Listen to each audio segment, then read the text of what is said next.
కాంగ్రెస్‌ని వాషౌట్ చేద్దామనే ప్రయత్నంలో బీజేపీకి లూప్ హోల్ ఇచ్చినటువంటి మాట వాస్తవమేనా కాదు. ప్రకాష్ ఇక్కడ గారు? ఏం జరిగిందంటే చాలా సార్లు మా మధ్య డిస్కషన్ గూడా అయింది. అప్పుడేంటంటే కొన్ని బిల్స్ పార్లమెంట్‌లో పెట్టినప్పుడు హ్మ్.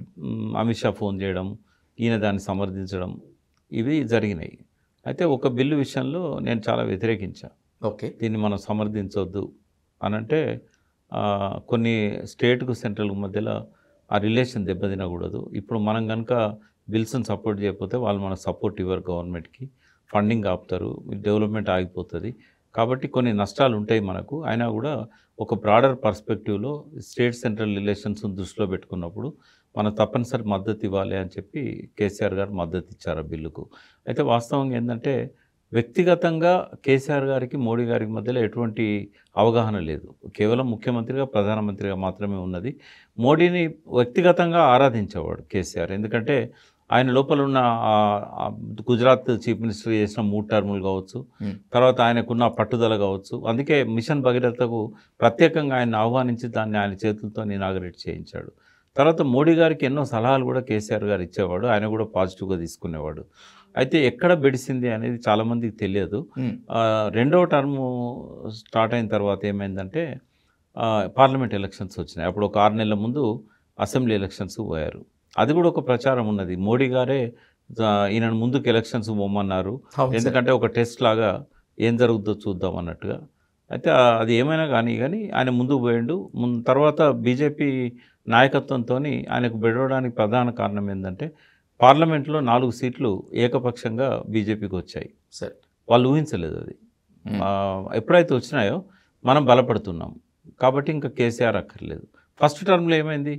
అక్కడ ఆంధ్రలో తెలంగాణ నుంచి మురళీధరరావు గారిని తీసుకుపోయి ఆంధ్రాకి ఇన్ఛార్జ్ పెట్టి, ఆంధ్రలో ప్రత్యామ్నాయ రాజకీయ పార్టీగా ఎదగాలనే ఒక ప్రయత్నం అక్కడ చేసింది. హ్మ్. చేసి చంద్రబాబు నాయుడుతో బెడిసిన తర్వాత ఆ ప్రయత్నాన్ని అక్కడ విరమించుకున్నది. బట్ ఇక్కడికి వచ్చి ఏంటంటే ఇక్కడ మనం ఏం చేయలేము. కేసీఆర్ బలంగా ఉన్నాడు ఇక్కడ. అన్ని పార్టీలు ఇక్కడ లేకుండా పోతున్నాయి. కాబట్టి ఇంకో 10 ఏళ్ల దాకా మనం కేసీఆర్‌ని కదిలేయలేము అనే ఒక ఆలోచన వాళ్ళ లోపల ఉండే. అందుకే వాళ్ళు ఫస్ట్ 5 ఏళ్ళు బీజేపీని బలోపేతం చేయడానికి ఎటువంటి ప్రయత్నం ఇక్కడ చేయలేదు. కేసీఆర్ గారు అన్ని వేళలా వాళ్ళకు సహకరించారు. కానీ తర్వాత ఏమైంది 4 సీట్లు వచ్చిన తర్వాత వాళ్ళకు ఒక నమ్మకం కలిగింది. మనం కొద్దిగా కష్టపడితే తెలంగాణలో బలపడతాం. అయితే తెలంగాణలో బలపడతామనే నమ్మకం రావడానికి కారణం ఏంటి అంటే ఓన్లీ ఎలక్షన్సే కాదు. ఇది గతంలో రజాకార్ల దుర్మార్గాలను అనుభవించిన నేల. హ్మ్. హైదరాబాద్ స్వాతంత్ర వేడుకలు జరపాలని చెప్పి చాలా కాలం నుంచి బీజేపీ డిమాండ్ చేస్తున్నది. కేసీఆర్ దానికి ఒప్పుకోలేదు. ఇవన్నిటిని దృష్టిలో పెట్టుకొని ఇక్కడ ముస్లిమ్స్ కూడా కన్సిడరబుల్ సైజులో ఉన్నారు. కాబట్టి ఖచ్చితంగా మనము ముస్లిం వ్యతిరేకతను రెచ్చగొట్టినట్టయితే ఈ తెలంగాణ స్వాతంత్ర దినాన్ని కనుక విముక్తి దినాన్ని మనం డిక్లేర్ చేసినట్టయితే మనం బలపడతాం అని ఇదంతా కూడా ఒక 4-5 ఇయర్స్లో ప్లాన్ చేసి వాళ్ళు సెప్టెంబర్ 17ను రాష్ట్ర ప్రభుత్వానికి సంబంధం లేకుండా ఏకపక్షంగా తెలంగాణ విముక్తి దినంగా వాళ్ళు జరుపుకుంటున్నారు. హ్మ్. పరేడ్ గ్రౌండ్లో వాళ్ళు ప్రధానమంత్రి అమిత్ షాలు వచ్చినా కూడా కేసీఆర్ గారు పోలేదు దానికి. అంటే ఈ రకమైన ఆలోచనలు రావడానికి కారణం ఏంటంటే ఇక్కడ ముస్లిమ్స్ ఎక్కువగా ఉండడం ఇవన్నీ కూడా జరిగినాయి. దానివల్ల కొంత వాళ్ళు ముందుకొచ్చి కేసీఆర్తో ఏకపక్షంగా వాళ్ళు కటాఫ్ చేశారు రిలేషన్షిప్. ఓకే. ఆయన చేసింది కాదు. ఆయన ఎందుకు పోలేదు మోడీ గారు వచ్చినప్పుడు ఎయిర్పోర్ట్కు ఇట్లాంటి వాటికంటే ఆయన ఎన్నిసార్లు ఢిల్లీ పోయి అపాయింట్మెంట్ అయినా మోడీ గారు ఇవ్వలేదు. హ్మ్. దానివల్ల ఇక వాళ్ళంతా వాళ్ళు తనని ఇది చేస్తున్నారు కాబట్టి తను కూడా అఫెన్సివ్గా పోవాలనుకున్నాడు. అనుకొని ఎవరు వచ్చినా కూడా మినిస్టర్ని పంపేవాడు తప్ప ఆయన పోకపోయేది. ఇది ఎక్కడ పీక్ స్టేజ్కి తారస్థాయికి పోయిందంటే మొన్న ఈ మధ్య ఆయన ఇంటర్వ్యూలో కూడా చెప్పాడు. బిఎల్ సంతోష్ను అరెస్ట్ చేయడానికి భారతీయ జనతా పార్టీ కేంద్ర కార్యాలయానికి పోలీసులను పంపించాడు రాష్ట్రం నుంచి. హ్మ్. ఇది కేసీఆర్ గారి జీవితంలో చేసిన పెద్ద బ్లండర్. ఓకే. ఆయన ఆఖరి శ్వాస దాకా ఎప్పటికీ ఆయన దాన్ని గుర్తు చేసుకోవాల్సి ఉంటుంది. రెక్టిఫై చేసుకోలేని మిస్టేక్. హ్మ్. అది బిఎల్ సంతోష్ అనే వ్యక్తి గురించి మరి ఆయనకు తెలుసో లేదో కానీ is a de facto prime minister. ఒక రకంగా ఆర్ఎస్ఎస్ ఆదేశాలను మోడీ ద్వారా అమలు చేయిస్తున్న వ్యక్తి ఆయనే.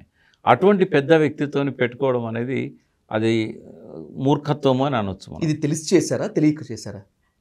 అది కొన్నిసార్లు అహం అడ్డం వస్తుంది. కొన్నిసార్లు ఆ తెలివికి మబ్బులు అడ్డం వస్తాయి. ఆయనకి ఏం అడ్డం వచ్చిందో తెలియదు. But it's a blunder. అంతటితోని కాకుండా ఆయన 2 గంటలు ప్రెస్ మీట్ పెట్టి దాన్నంతా మీడియాకు రిలీజ్ చేయడము ఎగ్జాక్ట్లీ. ఇవన్నీ కూడా ఏంటంటే ఆయన కొరివితో తలగొక్కున్నాడు అని చెప్తాం కదా. ఇంతకంటే బెస్ట్ ఎగ్జాంపుల్ ఏముండదు. ఆయన పతనానికి అదే కారణం. బీజేపీ ఏకపక్షంగా ఫోకస్ చేయడానికి అదే కారణం. ఆ తర్వాత ఏం జరిగిందనేది చాలామంది తెలియదు. తను ఆటో ఇమ్యూన్ డిసీజ్ అనేది ఉంటుంది బాడీలో. మన రోగాలను నివారించగలిగిన రోగ నిరోధక శక్తి తనే రోగాలకు కారణమవుతుంది. ఆటో మంచి బ్యాక్టీరియా మీద దాడి చేస్తుంది. సేమ్ బీజేపీ అదే చేసింది. ఎదుగుతున్న బండి సంజయ్ని, ఎదుగుతున్న బీజేపీని వెనక్కి లాగింది, బండి సంజయ్ని తప్పించి. దీనికి కారణం బండి సంజయ్ని తప్పించడంలో కూడా కేసీఆర్ ప్రజలై చాలా మంది అంటారు. కాదు కేసీఆర్ని ఎట్లా రెండు కారణాలు మోడీకి కనబడ్డాయి. ఒకటి, అగ్రెసివ్గా బీజేపీ మీదకి వస్తున్నాడు, బిఎల్ సంతోష్ లాంటి వాని మీద కూడా క్రిమినల్ కేసు పెట్టాడు. రెండవది ఏంటంటే విస్తృతపరుస్తున్నాడు బీఆర్ఎస్ని. ఆయన మహారాష్ట్రలో ఒక థ్రెట్గా తయారయ్యాడు. మహారాష్ట్రలో అన్ని పార్టీల నుంచి కూడా వలసలు వచ్చినాయి. తర్వాత ఒక 3 ఏళ్ల నుంచి ఒక పద్ధతి ప్రకారంగా మరాఠీలో, బెంగాలీలో, ఒరియా భాషలో, అన్ని భాషలలో దేశంలో ఉన్న ప్రతి దినపత్రికలో ఇక్కడ తెలంగాణ ప్రగతి గురించి 4-5 పేజీల పెద్ద పెద్ద అడ్వర్టైజ్మెంట్స్ చేశాడు.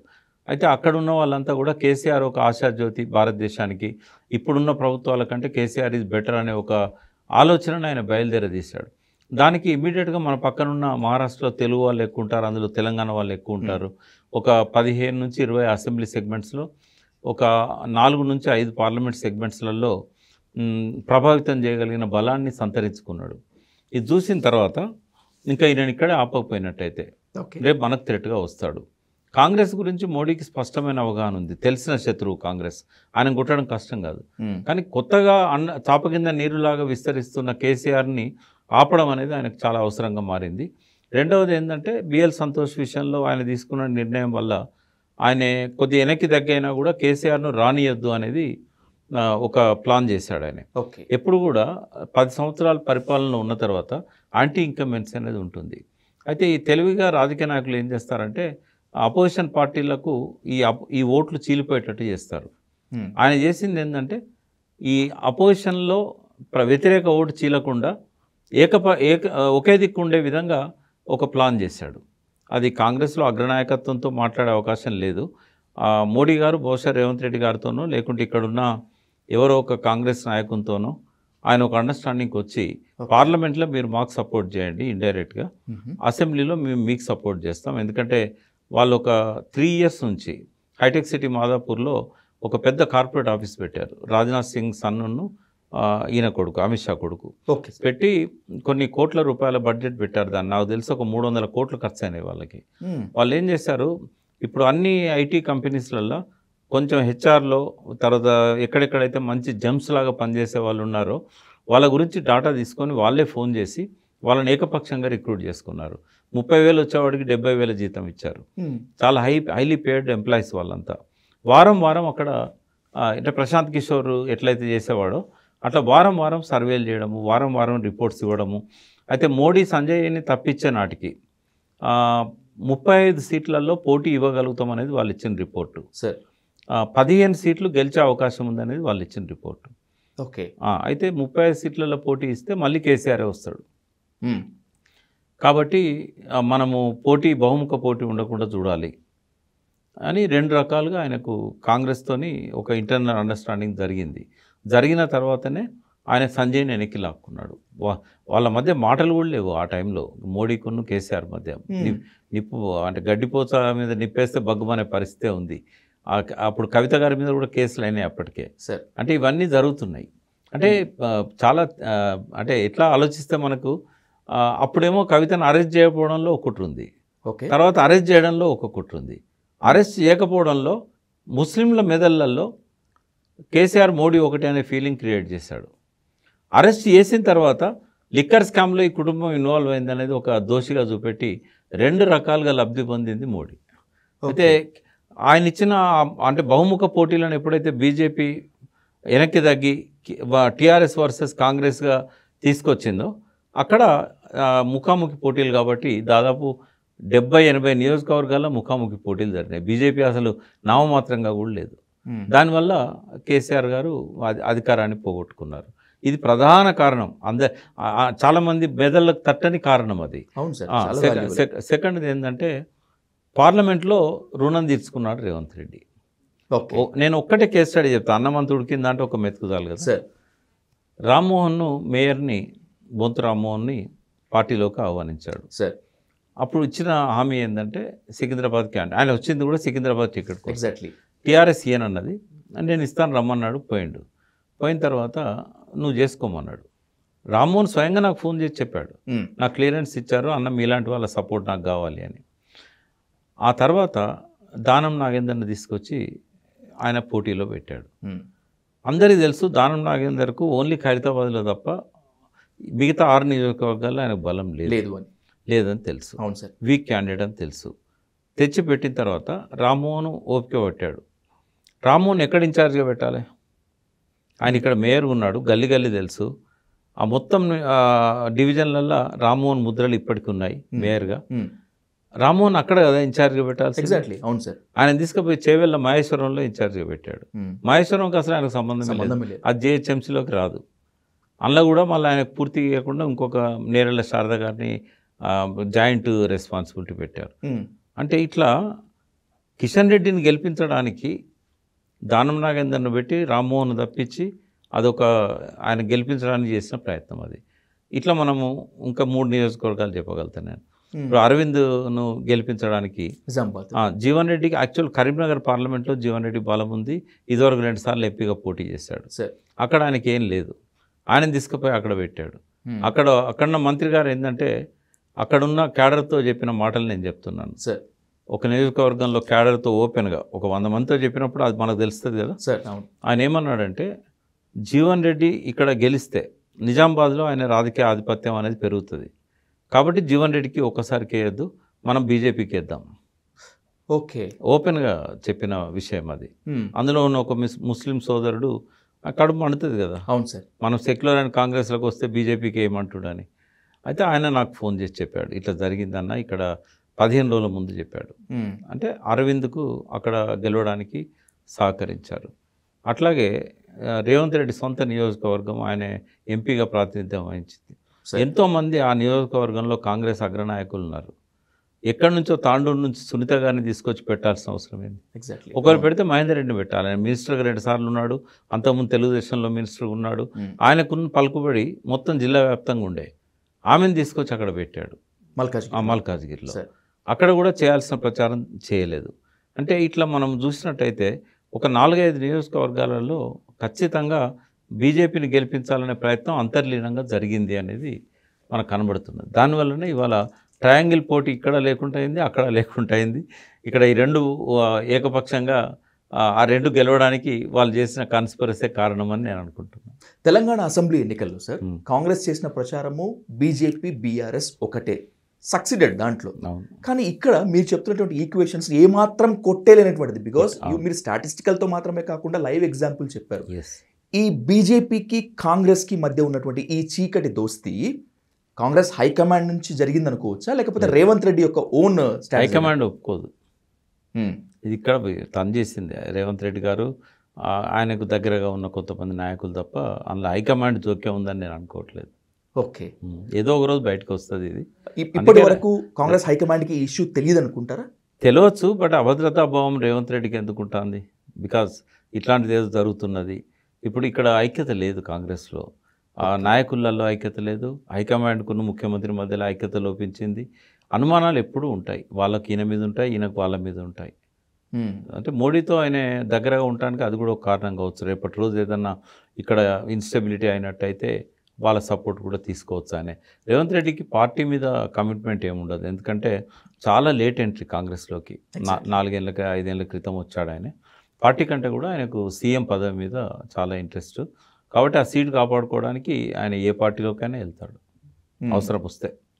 బట్ ఇప్పుడు ఆయన అడ్మినిస్ట్రేషన్ బాగుంటే మాత్రం you will continue for 5 years. ఎవరు ఆయన డిస్టర్బ్ చేయరు. ఒకవేళ ఆయన ప్రజల ఆమోదం పొందే విధంగా జనరంజక పాలన ఆయన అందించినట్టయితే ఆయన చాలా తెలివి కలవాడు, చాలా లౌక్యం ఉంది, సమయానికి అనుకూలంగా ఎదగలుగుతాడు, సమయస్ఫూర్తి ఉంది, అవసరానికి తగ్గట్టు ఆయన ఆలోచించగలుగుతాడు. కాబట్టి ఇవన్నీ ఆయన ఉపయోగించినట్టయితే తప్పకుండా 5 years ఆయన కంటిన్యూ అవుతాడు. తెలంగాణలో కాంగ్రెస్ అధికారంలోకి వచ్చినటువంటి తర్వాత ఇటు బీఆర్ఎస్ నుంచి అటు బీజేపీ నుంచి ఈ ప్రభుత్వం ఎక్కువ కాలం ఉండదు, కూలిపోతుంది, ఏక్నాథ్ షిండేలు కాంగ్రెస్లోనే ఉన్నారు అని చెప్పి బీఆర్ఎస్ బీజేపీ నేతలు ఇద్దరు మూకుమ్మడిగా చెప్పారు. ఇప్పుడు ఆ ఏక్నాథ్ షిండే రేవంత్ రెడ్డి అయ్యేటువంటి ఛాన్స్ ఉందా according to your opinion sir? అంటే ఇప్పుడే డిస్టర్బ్ చేయరు, ఒక 2 ఏళ్ల తర్వాత మనం ఆలోచించాలి. ఇది ఫస్ట్ 1 to 2 years మాత్రం రేవంత్ రెడ్డి ఎవరు డిస్టర్బ్ చేయరు. పార్టీలో ఆయన పట్ల వ్యతిరేకత ఉన్న వాళ్ళు కావచ్చు, లేకపోతే మమ్మల్ని సీనియర్లను పక్కకు పెట్టిందని ముందుకు రావాలనుకున్న వాళ్ళు కావచ్చు, కొద్దిగా ఓపిక పడతారు. 2 years తర్వాత పరిస్థితులు మారచ్చు. బట్ ఇప్పుడైతే అటువంటి ప్రమాదం ఏమి రేవంత్ రెడ్డి గారికి లేదు. ఏక్నాథ్ షిండేలు ఇప్పట్లో ఎవరు రారు. అది as you said that sir, జగిత్యాల్లో జీవన్ రెడ్డికి చెక్ పెట్టేశారు. ఎందుకంటే ఆయనకి ఏమాత్రం, ఆయన మాటల ప్రకారమే ఏమాత్రం ఇన్ఫర్మేషన్ లేకుండా బీఆర్ఎస్ ఎమ్మెల్యే సంజయ్ని తీసుకువచ్చి పార్టీలో చేర్చుకున్నారు. And by the same way Pocharam Srinivas Reddy గారిని తీసుకువెళ్ళి జాయిన్ చేసుకోవటం మాత్రమే కాకుండా రేవంత్ రెడ్డి ఆయన వెంట పెట్టుకొని ఢిల్లీకి వెళ్ళి హైకమాండ్కి పరిచయం చేశారు. బహుశా ఈ మధ్య కాలంలో అట్లా జంప్ అయినటువంటి వాళ్ళని సీఎం డైరెక్ట్గా హైకమాండ్ దగ్గర తీసుకువెళ్ళి పరిచయం చేసినటువంటి ఘటనలు అయితే మనం చూడలేదు సార్. అంటే వాట్స్ హీ స్ట్రాటజీ, ఏం చెప్పదలుచుకున్నారు అసలు? అంటే రేవంత్ రెడ్డి గారిలో ఒక అభద్రతా భావం ఉంది. తను అవసరమైన స్ట్రెంత్ను కూడగట్టుకోవాలనుకుంటున్నాడు. ఎందుకంటే ఒక 5గురే కదా, మెజారిటీ కంటే ఎక్కువ ఉంది వాళ్ళకి. రేపు ఉత్తమ్ కానీ బట్టి కానీ ఇట్లాంటి వాళ్ళు ఎవరైనా కొంతమంది ఎమ్మెల్యేలను వీళ్ళిద్దరికంటే ఎక్కువగా రెవెన్యూ మినిస్టర్ మీద ఆయనకు అనుమానం ఉంటే ఉండొచ్చు, పొంగులేటి గారి మీద. బట్ ఏది జరిగినా కూడా అది నిజమో కాదో మనకు తెలియదు. బట్ ఇట్లా కూటమిలు కడుతున్నారు అనుకున్నప్పుడు కొంతమంది వెనక్కి తగ్గినట్టయితే ఆయన పదవి పోతుంది సార్. అంటే దానికోసం టు బీ సేఫ్ సైడ్ టీఆర్ఎస్లో అయితే ఇప్పుడు అందుబాటులో ఉన్నారు కదా, వచ్చే వాళ్ళని తీసుకుందాము అని కొంత రావడానికి కూడా వాళ్ళని ఎంకరేజ్ చేయడము ఇదంతా కూడా జరుగుతూ ఉంది. పోచారం శ్రీనివాసరెడ్డిది ఆయన కూడా ఏంటంటే ఈజ్ నాట్ కరప్టెడ్. ఆయన పెద్దగా డబ్బులు కూడా సంపాదించలేదు. చాలా ఉండొచ్చు అప్పులు కూడా, ఈ ఎలక్షన్స్లలో వరుసగా పోటీ చేస్తున్నాడు కదా. ఆయన కొడుకు డీసీసీబీ ప్రెసిడెంట్ ఉండే, అయితే అది రాగానే వేటు ఆయన మీద పడింది, కొడుకు మీద. సో ఇప్పుడు వర్క్స్ బాగా తీసుకున్నాడు కేసీఆర్ గారి దగ్గర. ఏ కాన్స్టిట్యున్సీలో ఎమ్మెల్యేలు తీసుకున్న వర్క్స్ పోచారం గారు తీసుకున్నారు. ఆయన మీద ఉన్న సదుద్దేశంతో, వాళ్ళిద్దరి మధ్య అనుబంధంతో పెద్దవాడు కాబట్టి గౌరవించి ఇచ్చాడు. అయితే ఆ బిల్స్ అన్ని పెండింగ్ ఉన్నాయి. టీఆర్ఎస్ గవర్నమెంట్లో అవి క్లియర్ కాలేదు. ఎందుకంటే అప్పటికి వర్క్స్ మధ్యలో ఉన్నాయి, కొంత ఎలక్షన్స్ వచ్చినాయి, ఆర్థిక సమస్యలు వచ్చినాయి గవర్నమెంట్కి. సో బిల్స్ ఇవ్వలేదు. అప్పుడు లాస్ట్ 1 year ఎవరి బిల్స్ కూడా ఇవ్వలేదు టీఆర్ఎస్ గవర్నమెంట్లో. అయితే ఈ బిల్స్ అన్నీ ఇప్పుడు రేవంత్ రెడ్డి గారు క్లియర్ చేయాల్సి ఉన్నది. ఈ ఫైనాన్షియల్ కోణం అనేది కొంత ఉంది అని నేను అనుకుంటున్నాను. లేకపోతే ఎట్టి పరిస్థితుల్లో పోచారం కేసీఆర్ను వదిలిపెట్టిపోయేవాడు కాదు. ఆ ఆర్థిక సమస్య అనేది ప్రధానంగా ఉందేమో, అందుకే అది జరిగిందేమో అనేది నేను అనుకుంటున్నా. అట్లాంటి సమస్యలు ఉన్నాయి కాబట్టి కొంతమందిని ఆయన లాక్కుంటున్నాడు. బట్ సంజయ్ పోవడం మాత్రం నేను జీర్ణించుకోలేకపోతున్నాను. ఎందుకంటే కేసీఆర్ సామాజిక వర్గం సార్, రెండవది కవిత వెంటబడి ఆయన తీసుకొచ్చి గెలిపించింది. ఆమె నియోజకవర్గంలో జగిత్యాల ఉంది, నిజామాబాద్ నియోజకవర్గంలో. కవిత గారు లేకపోతే అసలు సంజయ్ గెలవడం కాదు కదా, డిపాజిట్ కూడా రాకపోయేది. మొన్న కూడా అన్ని తానే గెలిపించింది ఆయనను. కొంచెమన్నా కృతజ్ఞత ఉండాలి. ఆయన డాక్టరు, నిజంగానే ఆయనకు ఆర్థికంగా రాజకీయాల మీదనే ఆధారపడాల్సిన అవసరం లేదు, మంచి ఆస్తిపాస్తులు ఉన్నాయి అని ఏం ఆశించిపోయినట్టు అందులోకి. అంటే అవకాశవాదం ఏ స్థాయిలోకి పోయిందంటే వాళ్ళు డాక్టర్లు కానీ మేధావులు కానీ ఎవరన్నా కానీ అవకాశవాదం అనేది వాళ్ళ నరన జీర్ణించకపోతున్నది. సంజయ్ పోయినప్పుడు ఇంకా టీఆర్ఎస్లో ఎవరు మిగులుతారు? పోచారం లాంటి వాడు మానసిక ఒత్తిడిలకు గురైపోయినప్పుడు, కడియం శ్రీరామ్ లాంటి వాడు బిడ్డ ఒత్తిడికి లోనైపోయినప్పుడు, ఇవన్నీ ఆలోచించాల్సిన విషయాలు. లాస్ట్కి ఏంటంటే ఎవరు మిగులుతారు లాస్ట్కి అనేది కూడా సంశయమే. కేసీఆర్ గారు ఇవాళ ఏదో ప్రయత్నం చేస్తున్నారు, ఎమ్మెల్యేలందరినీ పిలిచి ఆయన ధైర్యం చెప్పే ప్రయత్నం చేస్తున్నారు. బట్ ఎంతమంది ఉంటారు, ఎంతమంది పోతారు అనేది మనం చెప్పలేము. ఇక్కడ ఒక స్టేట్మెంట్ నేను ఇవ్వదలుచుకున్నా. తనను నమ్ముకున్న ఉద్యమకారులను కేసీఆర్ వదిలేశాడు, ఆయన నమ్ముకొని వచ్చిన వాళ్ళు ఆయనను వదిలేశారు. ఆయన నమ్ముకొని మంత్రి పదవులు ఆశించి రకరకాల ప్రలోభాలకు గురై వచ్చిన వాళ్ళు ఆయనను వదిలేశారు. ఇంకా మిగిలింది ఒంటరి జీవితమే కదా. అందుకే అందరికీ ఏంటంటే బీఆర్ఎస్ ఉంటుందా, బీఆర్ఎస్ పని అయిపోయింది అనే ఇది ఉంది. బీఆర్ఎస్ ఏంటంటే నాయకులు వదిలేసినా కూడా బీఆర్ఎస్ ప్రజల్లో ఉంటుంది. బీఆర్ఎస్కు తెలంగాణ తెచ్చిన ఖ్యాతి కేసీఆర్కి ఎన్నటికీ చెరిగిపోదు, చరిత్రలో ఎప్పటికీ ఉంటుంది. ఆయన ఎన్ని తప్పులు చేసినా, ఆయన అహం వల్లనే ఇవాళ చాలా పొరపాట్లు జరిగి పార్టీ ఓడిపోయినా కూడా, ఏ ఉన్నా కూడా ఇవన్నీ మాఫ్ అయిపోతాయి. అంటే బారాఖూన్ మాఫ్ అంటారు. అంటే తెలంగాణలో కోపము ఆవేశం అనేది ఉవ్వెత్తున ఎగిసి వెంటనే చల్లారిపోతుంది, ఎప్పటికి ఉండేది కాదు ఇది. నేను వెనకట ఒక సామెత తయారు చేశాను, తెలంగాణ వాడి కోపం తెల్లారేదాకా ఉండదు అని. అంటే కోపం వస్తుంది మళ్ళీ వెంటనే తగ్గుతుంది. చంద్రబాబు కానీ జనసేన కానీ ప్రయత్నాలు చేస్తే ఆ ప్రయత్నానికి మీరు అన్నట్లు ఇక్కడ నామా నాగేశ్వరరావు లేకపోతే రేవంత్ రెడ్డియో లేకపోతే ఇప్పటి వరకు బీఆర్ఎస్లో కీలకంగా ఉండడం మరికొంతమంది నేతల సారథ్యం వహిస్తే తెలంగాణ పీపుల్, తెలంగాణ ప్రజలు, తెలంగాణ వాదులు వాళ్ళని ఆహ్వానించడానికి గుండెల్లో పెట్టుకోవడానికి సిద్ధంగా ఉన్నారా? అంటే ఒక మాట చెప్తాను. విప్లవకారుల నాయకత్వంలో పనిచేసి రకరకాల కారణాల వల్ల సరెండర్ అయిన వాళ్ళు కానీ, తెలంగాణ ఉద్యమంలో చురుకైన పాత్ర పోషించి మోడీని స్వయంగా ఆ తల్లిని చంపి బిడ్డనిచ్చారు అన్న ప్రకటన మీద విమర్శలు చేసిన వాళ్ళు కూడా ఇవాళ గత్యంతరం లేని పరిస్థితుల్లో బీజేపీకి మద్దతు ఇచ్చారు. కాబట్టి డెఫినెట్గా మళ్ళీ ఆదరించవచ్చు. There is a chance and next 5 years Andhra Pradesh ఉజ్వలంగా ఉండబోతుంది. ఒకటి వాళ్ళు అమరావతిని బిల్డ్ చేస్తారు, 80% ఆల్రెడీ అయిపోయింది, ఈ 20% కూడా చేసేస్తాడు ఆయన. పోలవరం కూడా సాగు నీరిచ్చే స్థాయికి వెళ్ళిపోతుంది అప్పటికి. తర్వాత అన్ని రకాలుగా ఆంధ్రప్రదేశ్లో రేవంత్ రెడ్డి కూడా ఇక్కడ సహకరిస్తాడు కాబట్టి కృష్ణా గోదావరి జలాలు కూడా స్వేచ్ఛగా తీసుకెళ్తాడు ఆయన, అక్కడ పొలాలకు ఇస్తాడు. రాయలసీమలో కూడా నీటి కొరత లేకుండా చూస్తారు. రాయలసీమ ఎత్తిపోతల పథకాన్ని కూడా పూర్తి చేస్తారు. ఎందుకంటే ఇక్కడ ముఖ్యమంత్రి అంత స్ట్రాంగ్గా దాన్ని వ్యతిరేకిస్తాడనే నమ్మకం నాకు లేదు. కాబట్టి చంద్రబాబు పేరు మళ్ళీ తారస్థాయికి వెళ్తుంది. వెళ్ళినప్పుడు డెఫినెట్గా ఇక్కడ ప్రజలు కూడా ఆయన నాయకత్వంలో పనిచేసిన వాళ్ళు ఇప్పటికి ఊరూరా ఉన్నారు. కాబట్టి మళ్ళీ ఆ బీసీ సెక్షన్ ఇదంతా కూడా అటువైపు పోలరైజ్ అవుతుంది. పవన్ కళ్యాణ్ కూడా వింటున్నాడు కాబట్టి ఆ కాపులలో కానీ ఇతరత్ర కానీ బీజేపీ కూటమి ఉంటుంది. బీజేపీ గెలిస్తే బీసీని ముఖ్యమంత్రి చేస్తా అన్నది. అయితే కేసీఆర్ ఆ గ్రౌండ్ పోగొట్టుకున్నాడు. బీసీలకు ఛాంపియన్గా తాను నిలబడి ఉంటే బాగుండేది. బట్ ఆయన పాలనలో అది జరగలేదు. ఏదో కొంతమందికి గొర్రెలు ఇట్లాంటి బర్రెలు ఇవ్వడం కానీ, చేపలు పెంచడం కానీ, ఇది ఏమంటాం మనం అలంకారంగా చూపెట్టాడే తప్ప నిజంగా బీసీల ప్రగతి అనేది టీఆర్ఎస్ పాలనలో సాధ్యం కాలేదు. ఆ ప్రగతిని ఆయన చంద్రబాబు నాయుడు కనుక చూపెట్టగలిగితే అక్కడ డెఫినెట్గా మళ్ళీ ఆ కూటమికి ఇక్కడ సమానమైన స్థాయిలో పోటీ ఇవ్వగలుగుతారు. ఇప్పుడేదో బీజేపీ సెకండ్ వస్తుంది, టీఆర్ఎస్ థర్డ్ ఉంటుంది అంటారు కదా, ఆ టైంలో టీఆర్ఎస్ 4th పోవచ్చు, లేదా బీజేపీ కూటమి అంత ఒకటైనట్టయితే థర్డ్కు పోవచ్చు. మళ్ళీ ఒకవేళ కేసీఆర్ లోపల మార్పు వచ్చి తను రియలైజ్ అయ్యి తను చేసిన తప్పులన్నింటినీ కూడా ప్రజల ముందు బహిరంగంగా ఒప్పుకోకపోయినా ఉద్యమకారులను పిలిచి పొరపాట్లు జరిగినాయని చెప్పి ఆయనతో తిరిగిన వాళ్ళని పిలిచి కాసేపు వాళ్ళతో సాయంత్రం పొద్దున్న కూర్చొని బ్రేక్ఫాస్టో డిన్నర్ ఏదో ఒకటి చేసుకుంటూ వాళ్ళందరినీ తన దిక్కు తెచ్చుకోగలిగితే కొంత మార్పు ఉంటుంది. బట్ అది చూడాలి, ఆయన ఆ రియలైజేషన్ వస్తుందా రాదా అనేది చూడాల్సిన అవసరం ఉంది. ఆంధ్రప్రదేశ్ ఖచ్చితంగా అభివృద్ధి చెందాల్సిందే, అభివృద్ధిలో పరవళ్ళు తొక్కాల్సిందే సార్, ఎవరైనా ఒప్పుకొని తీరాల్సిందే. కానీ మీరు అన్నట్లుగా ఇందాక రేవంత్ రెడ్డి కాస్త కినుక వహిస్తే, కాస్త సాఫ్ట్ కార్నర్తో వెళితే తెలంగాణకు ఉన్నటువంటి ఆ నిధులను నియామకాలు మళ్ళీ ఆంధ్రప్రదేశ్ కొట్టుకొని వెళ్తే మళ్ళీ తెలంగాణ ఉద్యమం ఉవ్వెత్తున ఎగిసిపడేటువంటి ఛాన్స్ ఉంటుందిగా. కొంతవరకు ఉపయోగపడుతుంది అది కేసీఆర్కు. ఇవన్నీ చూపెట్టి కొంత తనకు అనుకూలంగా జనం మనసులను గెలుచుకోవడానికి ఆయనకు ఒక అవకాశం ఏర్పడుతుంది. చూడాలి మరి అది రేవంత్ రెడ్డి డిసిషన్స్ ఎట్లుంటాయి. మొన్న ప్రమాణ స్వీకారానికి ఆయన ఉద్దేశపూర్వకంగానే పోలేదు. పోతే చంద్రబాబు నాయుడు రేవంత్ రెడ్డి ఒకటని అంటారు. దానికన్నా ముందే వాళ్ళు పిలిస్తే నేను వెళ్తానని చెప్పారు, ఓపెన్గా చెప్పాడు. కానీ ఇది కొంత వద్దనుకున్నాడు ఆయన. ఎందుకంటే ఈ ప్రచారం మొదలవుతుంది, మళ్ళీ టీఆర్ఎస్కు మనం పాల్పోసినట్టు అవుతుంది అని కొంత జాగ్రత్తగానే ఉంటాడు. బసవతారకం యానివర్సరీ ఫంక్షన్లో ఆయన చేసినటువంటి స్పీచ్ కాస్త కాంగ్రెస్ హైకమాండ్ చిచ్చుపెట్టినట్టుగా అనిపిస్తుంది. అంటే హైకమాండ్కి ఎప్పుడు ఆయన మీద అనుమానం ఉంది. ఎందుకంటే నరేంద్ర మోడీ రెగ్యులర్ కలవడం కావచ్చు, కొంత అది ఉంది.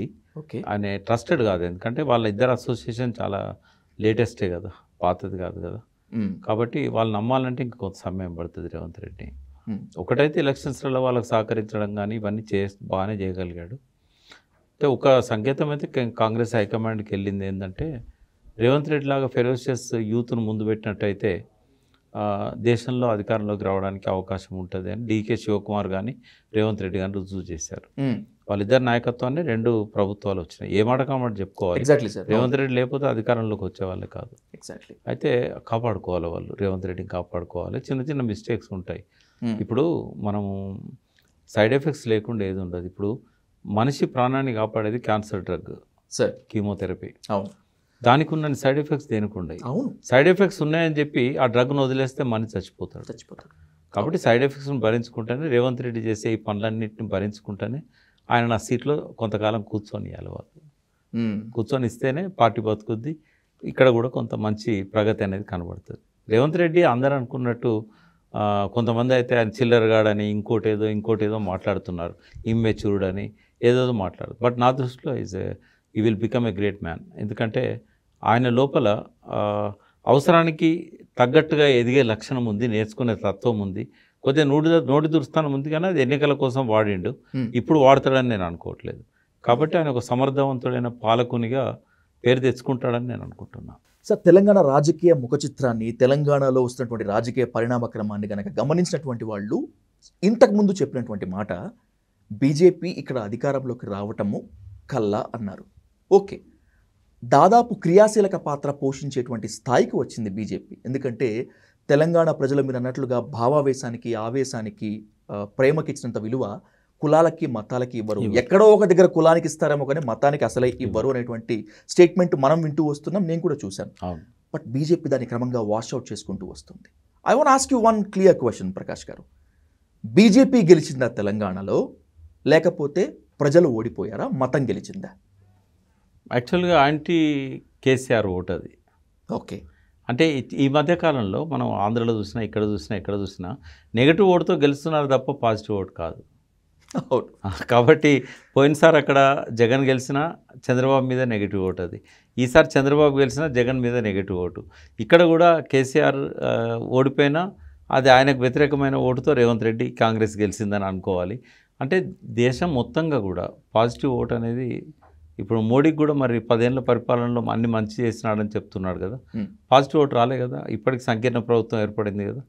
అంటే ఎందుకో జనం లోపల ఆ మార్పు తొందరగా వస్తూ ఉంది. ఇప్పుడు మీరు రాజస్థాన్ తీసుకున్నట్టయితే ఏ ప్రభుత్వం రెండోసారి రాదు, అవును, ఖచ్చితంగా పోతూ ఉంటుంది. ఇది ఒకటి. రెండవది ఏంటంటే ప్రజలు ఎప్పుడూ ఓడిపోతూనే ఉంటారు ప్రతి ఎన్నికల్లో. సరే, వాళ్ళకు ఆవేశంతో ఇటు ఓటు చేసినా అటు ఓటు చేసినా వాళ్ళు కోరుకున్న ప్రభుత్వాలు మాత్రం రావట్లేదు. వాళ్ళు పెట్టుకున్న ఆశలన్నీ కూడా అడియాసలు అవుతున్నాయి. వాళ్ళు ఏదో చేస్తారని ఆశిస్తారు, బట్ ఏదో కొద్దిగా సంక్షేమం కొద్దిగా చూపెట్టుకోవడానికి కొంచెం అభివృద్ధి తప్ప ప్రజల జీవన ప్రమాణాలు పెంచి వాళ్ళ కష్టసుఖాల గురించి ఆలోచించే ప్రభుత్వాలు రావడం లేదు. ఆ విషయంలో కేసీఆర్ కూడా సక్సెస్ కావాల్సినంత కాలేదు, ఏదో ఒక ప్రయత్నమే చేశాడు. సాగునీటి వరకు కొంత ప్రాజెక్టులు కట్టడం ఇట్లాంటివి కొన్ని మొదలు పెట్టాడు, కానీ అవి కూడా రకరకాల వివాదాలలో కూరుకుపోవడం, కాళేశ్వరం లాంటి వీటి వల్ల ఆయన కూడా ప్రజలకు అవసరమైనంతగా చేయలేకపోయాడు, చేయగలిగినంత కూడా చేయలేకపోయాడు. కాబట్టి ఇక్కడ బీజేపీ ఓడిందా, టీఆర్ఎస్ ఓడిందా, ఇంకోటి ఓడిందా అనే దానికంటే ప్రతి ఎన్నికల్లో ప్రజలు ఓటమి పాలవుతున్నారు. వాళ్ళు అనుకున్న ఆశయాలు నెరవేరడం లేదు. తాత్కాలికంగా వాళ్ళు ఎన్నుకున్న ప్రభుత్వాలు వచ్చినా కూడా వాళ్ళ ఆశయాలను అమలు చేయడంలో ఫెయిల్ అవుతున్నారు. అంటే ప్రజల్లో చైతన్యం రావాలి, ప్రజల్లో భావోద్వేగాలకు బదులు ఆలోచనలు పెరగాలి, ఆవేశాలు తగ్గాలి. కొంత ప్రజల లోపల మార్పు వచ్చినప్పుడు ప్రజలు పాలకుల మెడలు వంచి తమకు అనుకున్న ఫలితాలను సాధించగలుగుతారు. కానీ ఎక్కడ ఉద్యమాలు లేవు. ఇప్పుడు ఆ తెలంగాణ ఉద్యమే లాస్ట్ ఉద్యమం. ఆ తర్వాత ఎంత పెద్ద సమస్యలు వచ్చినా ప్రజల లోపల ఆ చలనం లేదు, ఆ ఉద్యమం లేదు, రాజేయగలిగిన నాయకులు లేరు. ఆ ఉద్యమాన్ని కోదండరాం లాంటి వాళ్ళు కూడా పాలిటిక్స్లోనే కొట్టుకుపోతూ ఉన్నారు. ఓ మంచి అవకాశం ఉండే ఆయనకు, హరగోపాల్ లాంటి వాళ్ళని ఎంబడి పెట్టుకొని ప్రజల జీవన ప్రమాణాలు పెంచి ఆ సమస్యల పరిష్కారం కోసం ఆయన కొంచెం ఊరూరా తిరిగి తను ఆ ప్రజలను చైతన్యవంతులను చేయాల్సిన అవసరం ఉండే.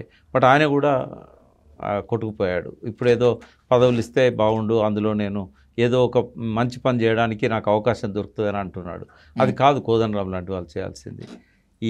ఏదైతే ఇక్కడ జరగలేదో, ఉద్యమ స్ఫూర్తిని వాడుకోవడానికి ప్రయత్నం జరగలేదో దానివైపు ఆయన కృషి చేయాలి.